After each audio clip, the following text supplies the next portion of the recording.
Hello and welcome friends. अपना academy for all में आप सभी का स्वागत है। पिछले वीडियो में हमने ब्लड ग्रुप के बारे में अध्ययन किया। अगर आपने वो वीडियो नहीं देखी तो ऊपर आई बटन पर क्लिक करके उसे आप देख सकते हैं। इस वीडियो में हम ब्लड की संरचना के बारे में अध्ययन करेंगे। पूरे वीडियो के अंत में हमने एक क्वेश्चन आंसर टेस्ट भी रखा है जो बहुत ही इंपॉर्टेंट है फ्रेंड। तो चलिए शुरू करते हैं आज का वीडियो। और हाँ, वीडियो देखने से पहले यदि आपने चैनल को सब्सक्राइब नहीं किया है तो चैनल को सब्सक्राइब जरूर करें और साथ में बेल आइकन को भी क्लिक कर लें। तो चलिए,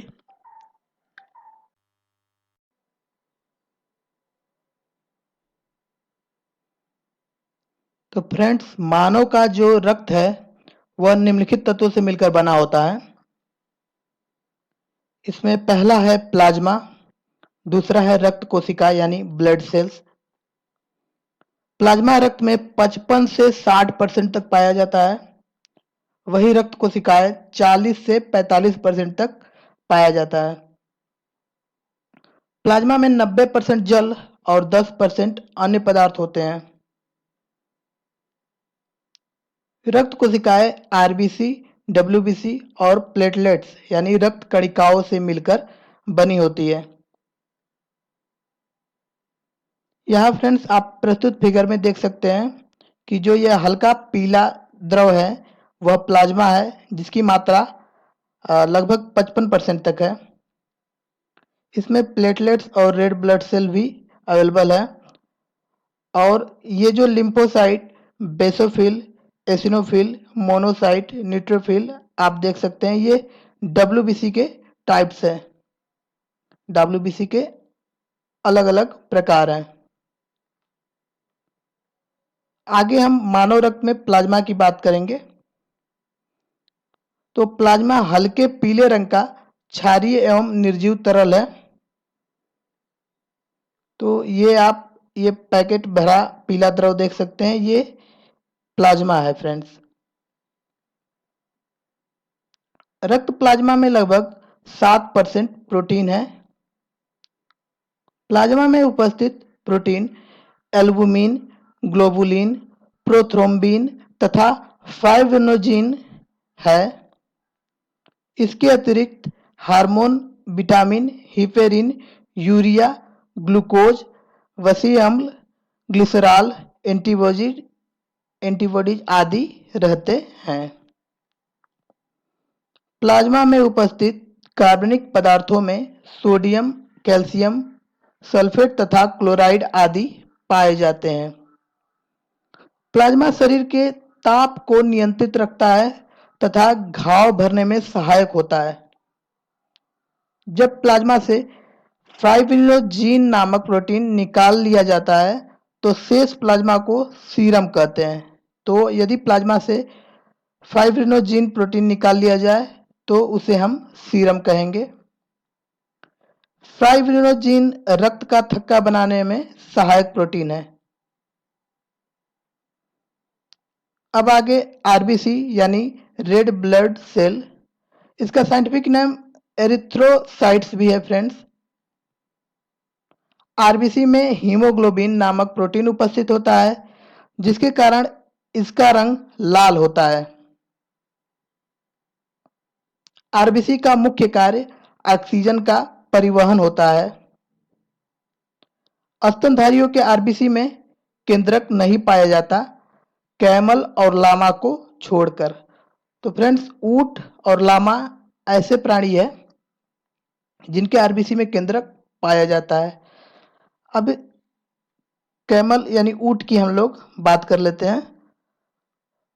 तो कैमलस प्रजाति का प्राणी ऊंट अपनी कुबड़ की वजह से पहचाना जाता है। ऊंट की दो प्रजातियां होती है। पहली, एक कुबड़ वाले ऊंट जो अरब में पाए जाते हैं, और दूसरे बैक्टीरियन जिनके दो कुबड़ होते हैं। एक कुबड़ वाले ऊंट पश्चिम एशिया के रेगिस्तानी इलाकों में पाए जाते हैं, जबकि दो कुबड़ वाले ऊंटों का घर मध्य और पूर्वी एशिया है।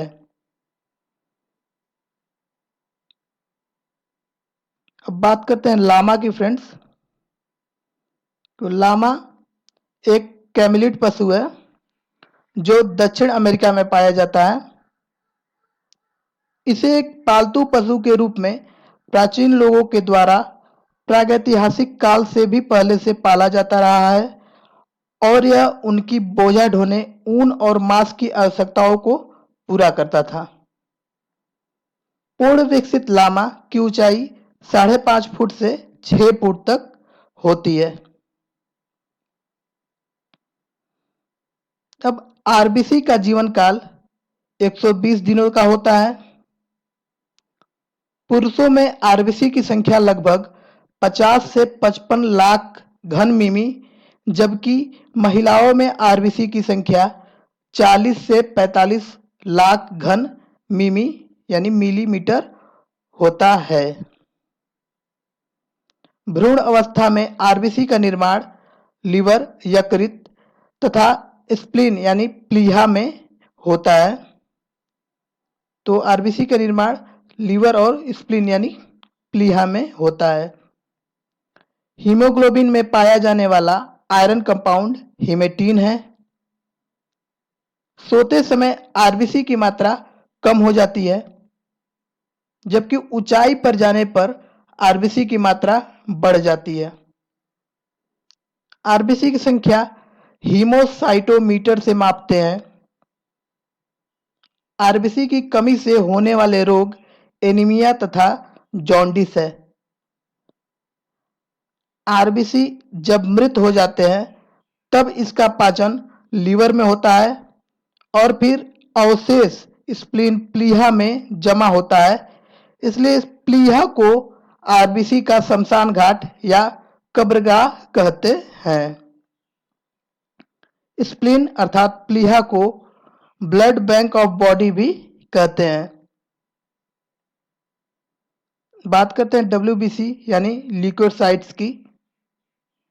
ब्लड में डब्ल्यूबीसी की संख्या सबसे कम होती है तथा आकार में यह आरबीसी और प्लेटलेट्स से बड़ी होती है।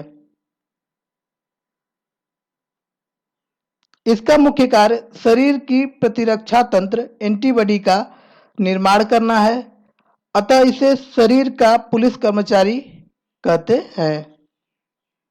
एलर्जी में डब्ल्यूबीसी की संख्या बढ़ जाती है। डब्ल्यूबीसी का निर्माण बोन मैरो अर्थात अस्थि मज्जा में होता है और कभी-कभी इसका निर्माण लीवर और स्प्लीन में भी होता है। डब्ल्यूबीसी की मृत्यु ब्लड में ही हो जाती है। डब्ल्यूबीसी का जीवन काल 2 से 4 दिन का होता है। डब्ल्यूबीसी का सबसे अधिक भाग न्यूट्रोफिल्स का बना होता है। न्यूट्रोफिल्स रोगाणुओं और जीवाणुओं का भक्षण करती है। डब्ल्यूबीसी की कमी को ल्यूकोपीनिया तथा डब्ल्यूबीसी की वृद्धि को ल्यूकेमिया कहते हैं। डब्ल्यूबीसी के बढ़ने से ब्लड कैंसर होता है। सबसे बड़ी डब्ल्यूबीसी मोनोसाइट्स है। सबसे छोटी डब्ल्यूबीसी लिम्फोसाइट्स है। एड्स के विषाणु लिम्फोसाइट्स डब्ल्यूबीसी को नष्ट कर देते हैं। तो एड्स के जो विषाणु है फ्रेंड्स वो लिम्फोसाइट डब्ल्यूबीसी को नष्ट कर देते हैं, जिसके शरीर की रोग प्रतिरोधक क्षमता नष्ट हो जाती है।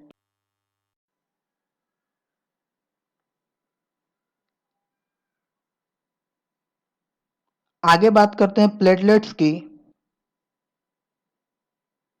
तो प्लेटलेट्स रक्त के छोटे टुकड़े होते हैं, इसे थ्रोम्बोसाइट्स भी कहते हैं। डेंगू की बीमारी में इनकी संख्या कम हो जाती है। इनकी संख्या कम होने पर रक्तदाब कम हो जाता है। तो प्लेटलेट्स कम होने पर ब्लड प्रेशर कम हो जाता है फ्रेंड्स। इसका निर्माण बोन मैरो में ही होता है। प्लेटलेट्स का जीवन काल 8 से 10 दिन का होता है। प्लेटलेट्स की मृत्यु स्प्लीन प्लीहा में होती है। प्लेटलेट्स की कमी से डेंगू और चिकनगुनिया रोग हो सकता है। आगे कुछ महत्वपूर्ण नोट्स की बात करते हैं। एक वयस्क मनुष्य में औसतन 5 से 6 लीटर रक्त होता है।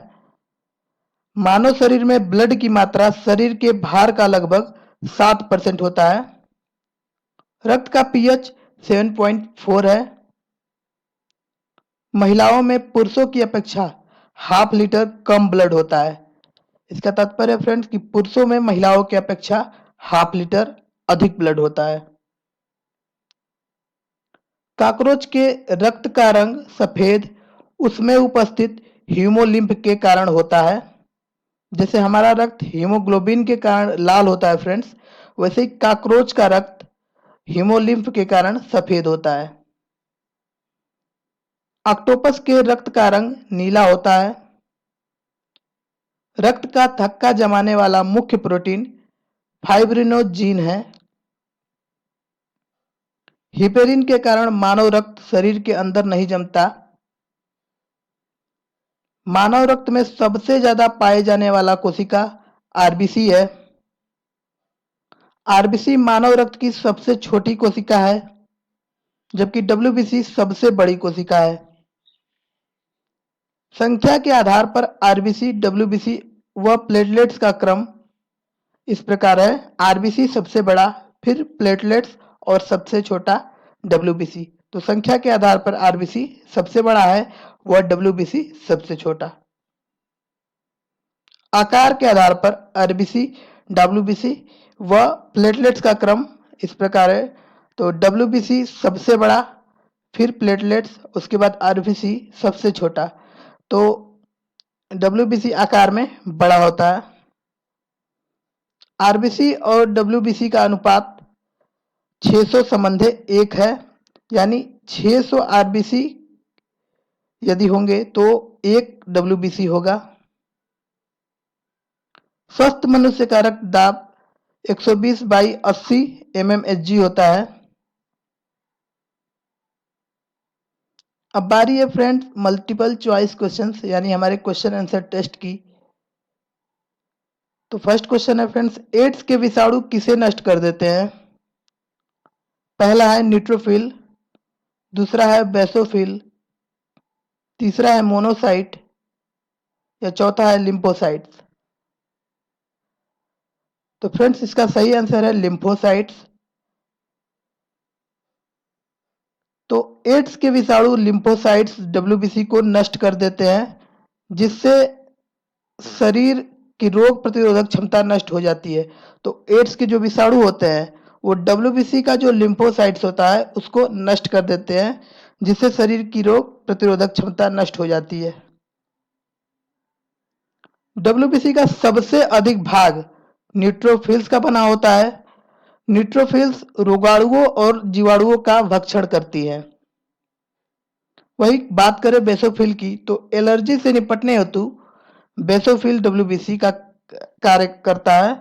बेसोफिल डब्ल्यूबीसी सबसे कम मात्रा में होती है। तो डब्ल्यूबीसी का जो बेसोफिल टाइप है वो सबसे कम मात्रा में होता है।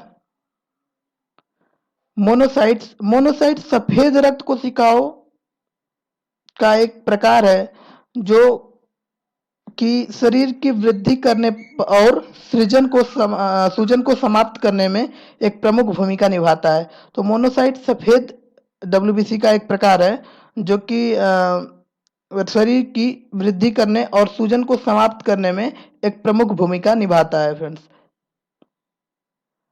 अगला क्वेश्चन है, मानव रक्त में सबसे कम मात्रा में पाए जाने वाला कोशिका है।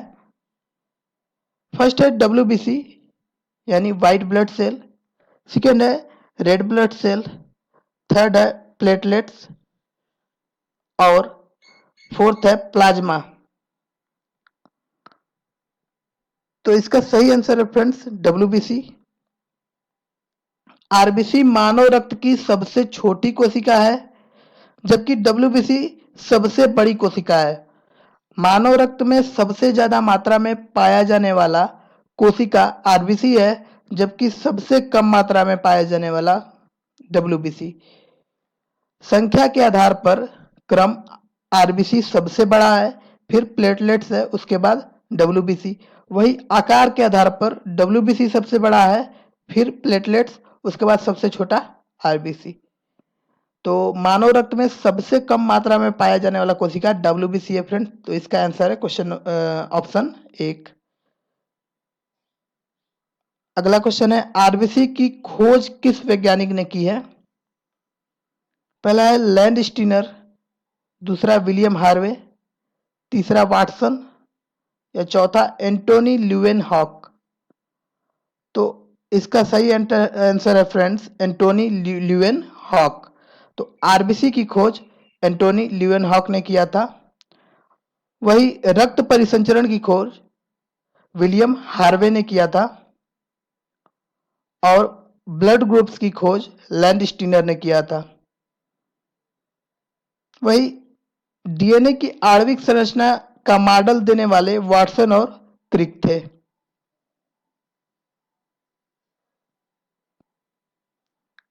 अगला क्वेश्चन है फ्रेंड्स रक्त के शुद्धिकरण की प्रक्रिया को कहते हैं? पहला है पैरालिसिस, दूसरा है डायलिसिस, तीसरा है मेसोथेरेपी और चौथा है लिपोलिसिस। तो इसका सही आंसर है फ्रेंड्स डायलिसिस। ये आप डायलिसिस मशीन देख पा रहे हैं, यह रक्त को शुद्ध करने का कार्य करता है किडनी की बीमारी में। डायलिसिस रक्त शोधन की एक कृत्रिम विधि है। इस डायलिसिस की प्रक्रिया को तब अपनाया जाता है जब किसी व्यक्ति के वृक्क यानी गुर्दे सही से काम नहीं कर रहे होते हैं। पैरालिसिस यानी लकवा या पक्षाघात एक वायु रोग है जिसके प्रभाव से संबंधित अंग का शारीरिक प्रतिक्रियाएं, बोलने और महसूस करने की क्षमता खत्म हो जाती है।